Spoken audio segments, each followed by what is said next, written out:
all the learners. Welcome to CEC lecture. The topic of analysis is role of state in era of globalization.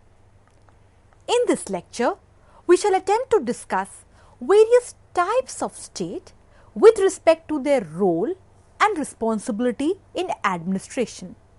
This lecture shall demonstrate to the learners how globalization has impacted the nature and working of the state. Further, in this lecture, using academic and other research inputs from various disciplines of public administration, international relations, amongst others, we shall elaborate on this very important issue, that is, looking at the role of state in era of globalization.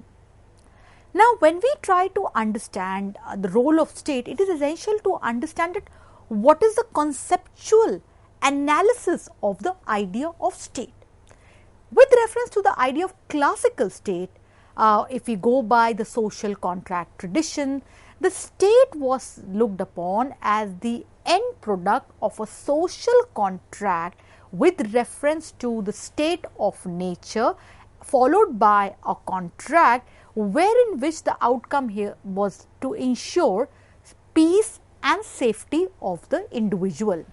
So, the classical state with respect to its role was seen in the sense of providing a social contract that defined the rules of the political game. Further, the state was very integral and essential for the application and maintenance of the rule of law. The state was seen to provide a policy framework also for the operation with respect to the market mechanism. When we look at the administrative part of the classical state, now no doubt the idea of state has witnessed its own evolution. The Greek city-state was different from the state in the Roman Empire. The state in the feudal times was different from the modern idea of modern nation state. So, what we see here is that earlier it was structured by aristocracy, later it shifted to people who had wealth, and the classic state was a city state that came to incorporate a nationally defined territory. With time, we find that how there was academic work to elaborate that how population, territory, government, sovereignty were essential elements of the state. We saw the work of Max Weber and others in this regard. Then there is the other idea of interventionist state. Now, before we understand what is an interventionist state, let us understand what is economic interventionism or state interventionism. Now, this is an economic policy position favoring government intervention in the market process to correct market failures and promote the general welfare of people. Learners, when we are talking about the interventionist state, its role is that there is the popular demand for increased social state for increased state intervention in provision of social welfare, intervention by government to build industrial economic base, or socialist role that the state can play through state ownership of means of production. Then when we look at administrative apparatus, the administrative structure of an interventionist state, social democracies, regime-driven industrializing states, hierarchically structured bureaucratic organizations were some of the important features of the administrative aspect of the interventionist state. Then the neoliberal state, neoliberalism as an ideology and policy model that emphasizes value of free market competition. Liberalism, as you all know, stands for liberty of the individual. Liberalism, when seen in the economic sphere, looks at trade as an extension of this liberty. Neoliberalism as an ideology and policy model favors market competition. Now, when we try to understand this ideology of neoliberalism with reference to the neoliberal state, it redefines the role of the state with the focus on minimizing its role in the economy, social service delivery, and the bigger idea of Washington consensus, new public management also are integral to understanding neoliberal state. how managers influence public sector perceptions of organizational design and development, service delivery focus, value for taxpayers' money, lean administration are some of the other related attributes of the neoliberal state. Another important understanding with reference to the concept of state is that of the neo-Keynesian state. Now, before we understand that, let us understand what is Keynesian economics.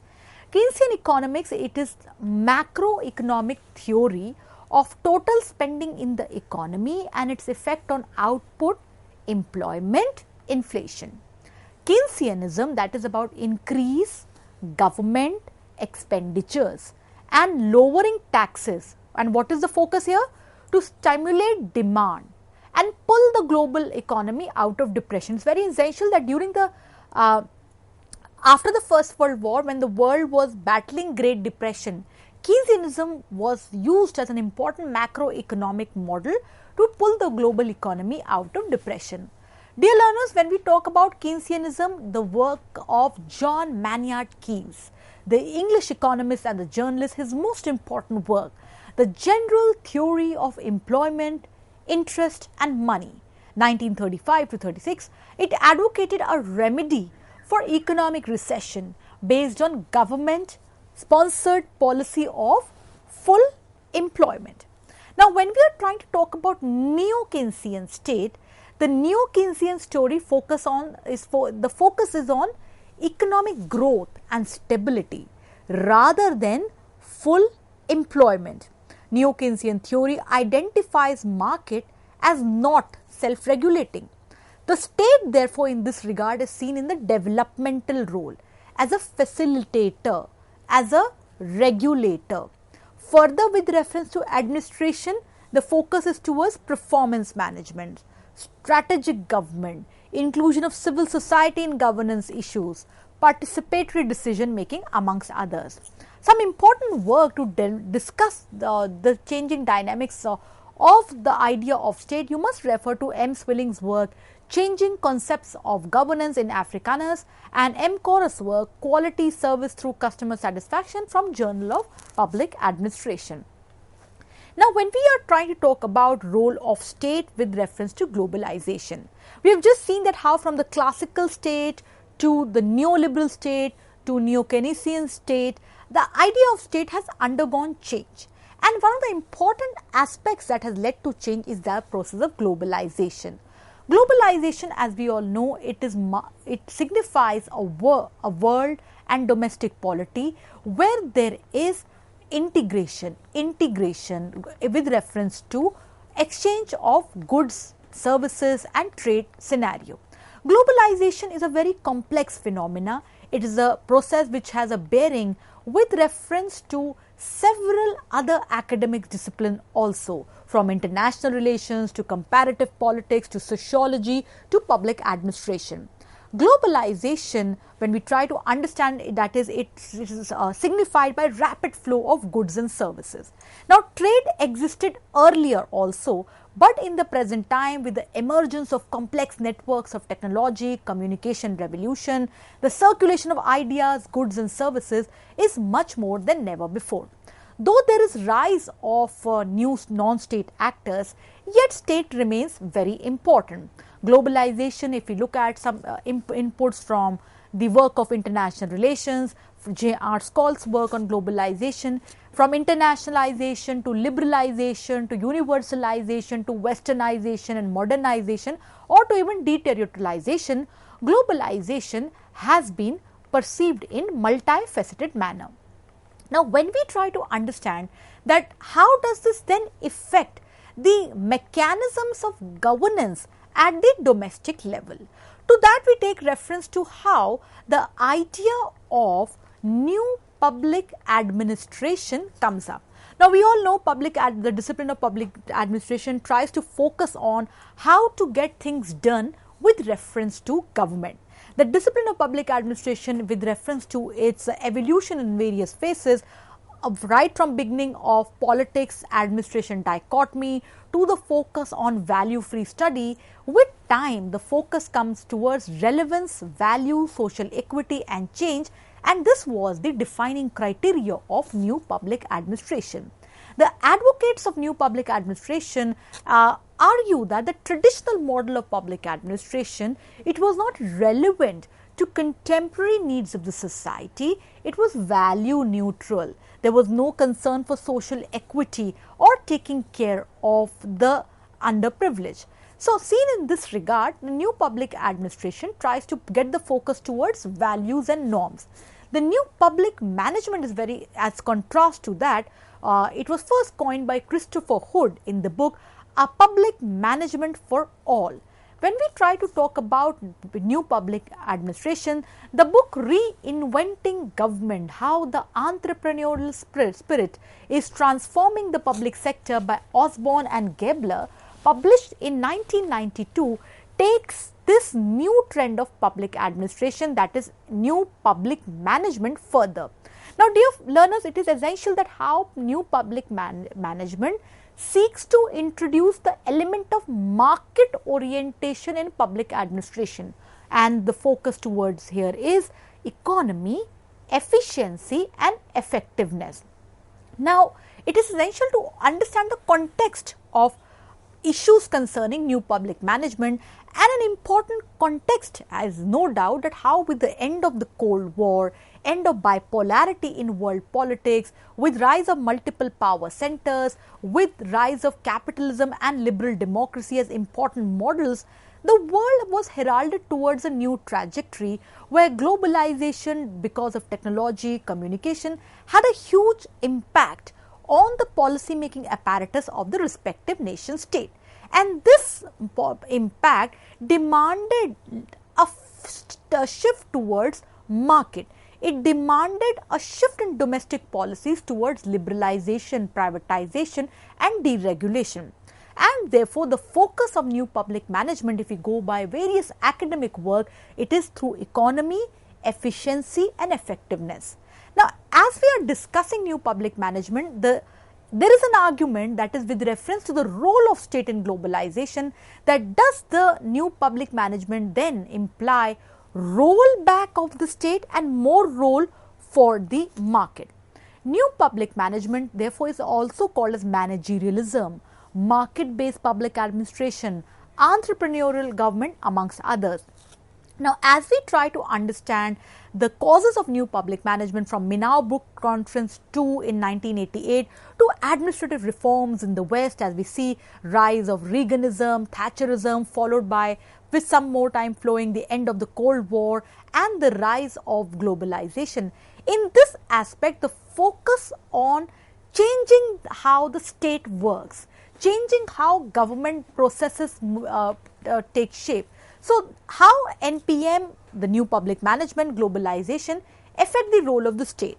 Summing up these from the important academic work that we just saw, the focus towards citizens' empowerment, decentralization, restructuring of government, organization or sector, goal orientation, cost cutting and facilities and income growth, managerial support services, securing better services to the citizen, all of it indeed, it implied that the state had to rework on its role with reference to governance dynamics. The 2009 Global Monitoring Report sees governance as power relationship, as formal and informal processes of formulating policies and allocating resources, processes of decision making, mechanisms for holding governments accountable. Now, as we take this definition from IBE UNESCO, the Global Center of Excellence in Curriculum and Related Matters, and it is available at unesco.org, this Global Monitoring Report 2009, seeing governance as power relationship, has an bearing with reference to role of state in era of globalization, because the state coexists today with both state, the formal actors as well as informal actors, from civil society to international organizations to so many other informal processes in the state sector. Then there is a challenge with reference to how to allocate resources, challenge with reference to the decision making apparatus, the inputs and the stakeholders for working out a governance process accountable. Now, herein, as we are discussing, we must take into account that governance and the bigger picture of management are different. Governance implies that one sets and norms, looks at the strategic vision, the direction, and formulate high-level goals and policies. Management, that is running the organization in line with the broad goals and directions set up by the governing body. In this sense, this is where governance is a broader term with respect to government. As we just saw that governance is about looking at the strategic vision and direction, formulating goals and policies and moving towards that. And in the same light, it is very much related to the idea of management also, wherein we run the organization in line with the broad goals and direction and the mission of the organization. Governance is about culture, the institutional environment in which citizens, stakeholders interact amongst themselves and participate in public affairs. Governance, therefore, it is more than just organs of the government. Once again, we take this distinction from IBE UNESCO Global Center of Excellence in Curriculum and Related Matters, ibe.unesco.org. Now, as we see that governance is broader in scope as compared to government, no doubt then globalization, also an important context guiding the state and the government, has a bearing on its role. The role of state has to now move towards looking at governance. And an important aspect here is, once we take reference to World Public Sector Report, Globalization and the State. The report is from United Nations Department of Economic and Social Affairs 2001. That is, there is introduction of business principles in the government, public affairs to be conducted on business principles. The economic philosophy behind management has obscured the importance of law, theory, ethics. At times it is critique too. Government should then adopt techniques and values of business, promotion of ethics, that is, develop policies that will deliver results that matter, public services to meet the needs of citizens, delivering efficient, high quality public services, using new technology to meet the needs of citizens and business, public services to be valued, then focus on performance management. Encourage systems approach by improvement of effectiveness and focus on value for money as of the entire system. Efficient management of government resources is another very important aspect. Further, government should take necessary action that will also give freedom to innovate in service delivery. Government uses correct information at the right time by using new technology to streamline information management. So, what we see here is, no doubt, because of globalization and the related focus on as we take the inputs from new public management, the role of state is being redefined. That is, empowering of the citizen, relieving the citizens from the burdens of bureaucratic rules, new responsibility mechanisms. Public officials, they are assigned direct responsibility for their conduct, accountability for failure to act, and then how this is where the role of state is being redefined. To debate further and discuss further on how the role of state is being redefined both at the administrative apparatus as well as with respect to its standing at the global governance scenario, we take reference to the work by Bertuzzi and Alberti, Globalization and the Role of State, Challenges and Perspectives. Nation state, this work points out, and we quote, has guaranteed internal and external security. Now, I hope, dear learners, we all understand that this is where we started our lecture, that the idea of classical state was to ensure security, ensure law, look after welfare, providing the structures of democracy, establishing accountability, and providing framework for economic and social pursuits. Now, this was the classical understanding of the state role of state with reference to the focus on the government picture. Now, as today government is being replaced by governance, and as we just discussed, governance is much more broader in scope. So, therefore, once again taking inputs from the work, the role of state has expanded then to include collective public goods.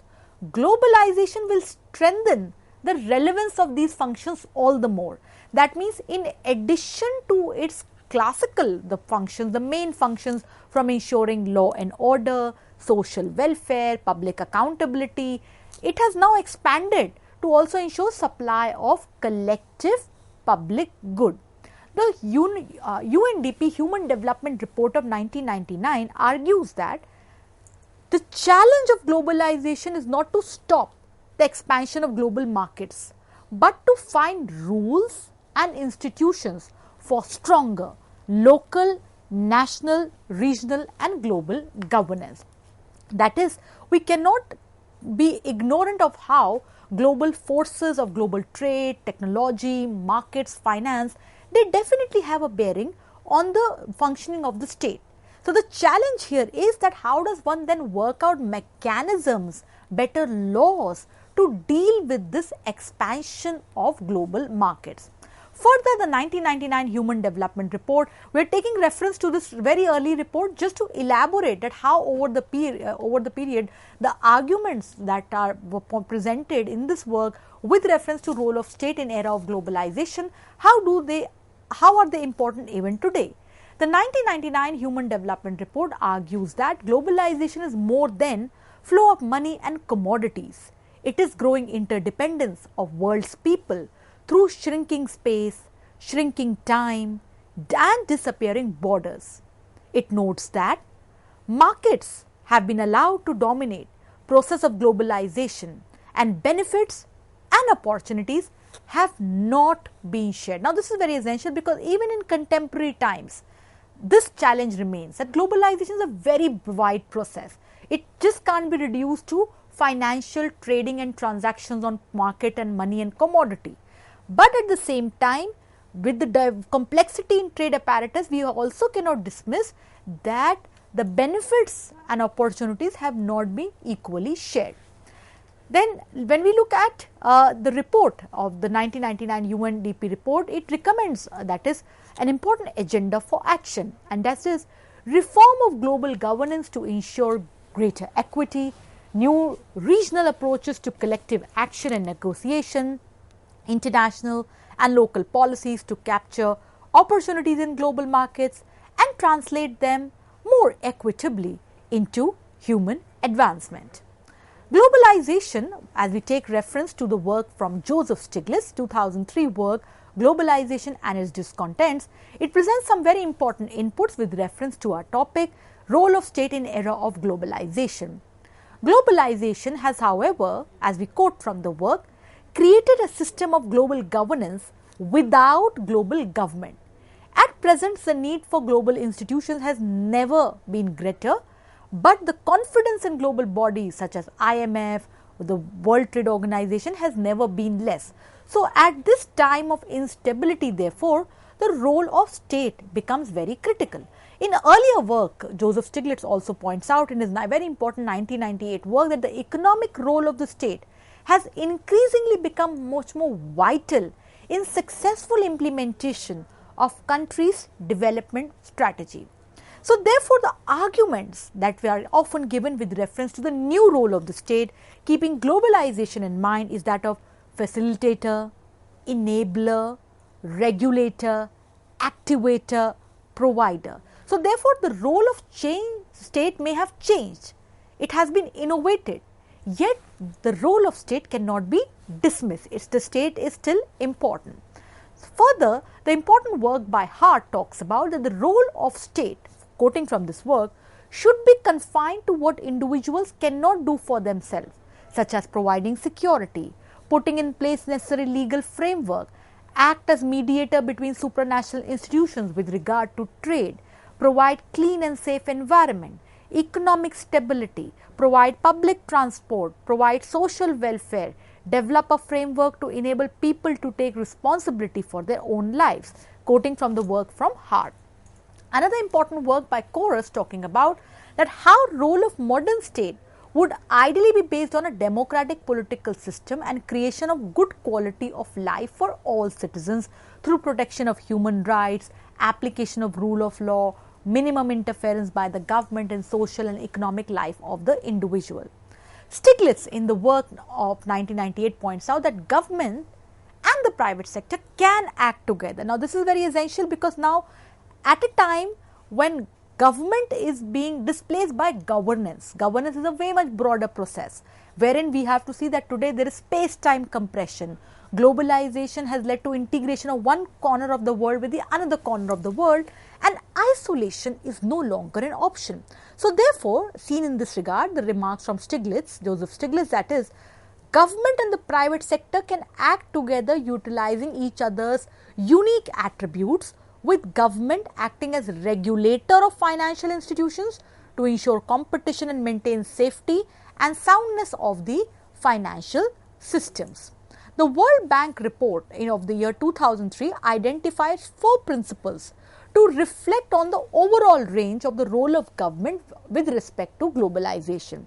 That is, mandating, facilitating, partnering and endorsing, while creating an enabling environment for corporate social responsibility as well.